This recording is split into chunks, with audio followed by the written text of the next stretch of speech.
Madam ঘুম থেকে উঠে গেছেন। গুড মর্নিং বলো সবাইকে, গুড মর্নিং। এই তো দিন শুরু হয়ে গেল। আজ তোমাদের জন্য একটা সারপ্রাইজ আছে।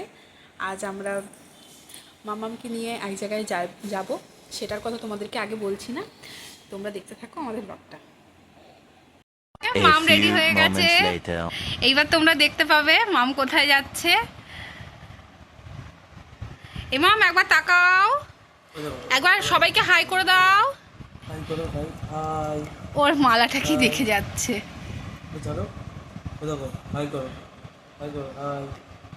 তাহলে মাম কোথায় যাচ্ছে তোমরা দেখতে থাকো। এই যে আমরা এবার বেরোচ্ছি, টাটা। পরশুদিন আমাদেরকে ওই অঙ্গনওয়াড়ি স্কুলের দিদিমণিরা আমাদেরকে ফোন করেছিলেন, আমাদেরকে বলেছিলেন যে আমার মেয়ের বয়সী যেসব বাচ্চারা তাদের সবাইকে নিয়ে একটা অন্নপ্রাশন একটা অনুষ্ঠান করবেন। আমরা সেখানেই গেছিলাম, আর সেইখানেই মামের অনেক বন্ধু বান্ধবী হয়। আজ মাম ওখানে গিয়ে খুব সবার সাথে খুব মিলেমিশে খেলা করেছিল, সেইগুলোর ভিডিও তোমাকে দিতে পারিনি। আর আজ আবার শীতলা পুজো, মামকে নিয়ে আমরা আমাদের বাড়ি গেছিলাম শীতলা পুজো। সেইখান থেকে ফেরার সময় মাম খুব টায়ার্ড হয়ে পড়েছিল, তো সেখান থেকে এসে মামকে স্নান টান করিয়ে এখানে শুয়ে রেখেছিলাম।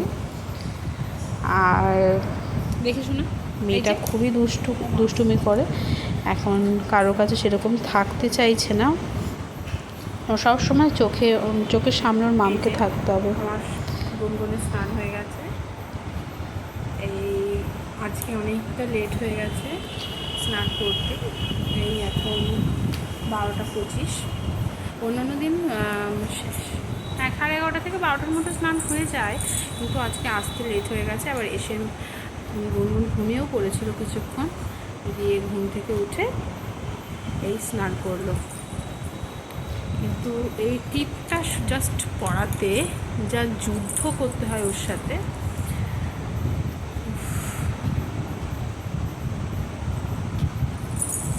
একটু কথা বলে দাও, একটু কথা বলো। পুরো ভূত লাগবে জানিস তো, শোনো তো, তুই একটুখানি পাউডারও দিতে দিস না। ভালো থাকবে, সুস্থ থাকবে, আবার পরের একটি ব্লগে সবার সাথে দেখা হবে, টাটা।